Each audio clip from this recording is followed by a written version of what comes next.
When building a log cabin or summer house on a concrete or patio slab base, you will need to consider damp proofing.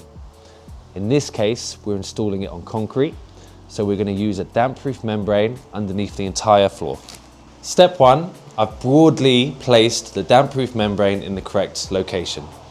I'm now going to make life easier for myself by securing one side to the inside wall of the cabin with some of the floor joists supplied in the kit. Before sending the rest of the screws through my temporary brace, I'm just being cautious to make sure the damp proof membrane is broadly square throughout, and use my feet to make sure the damp proof membrane is as tight and flat as possible throughout. I'm then going to repeat the same steps throughout the other side to make sure there's no ripples or bubbles left in the damp proof membrane. With the damp proof membrane now fixed in place, I'm going to go around all 4 walls and trim off any excess membrane left over.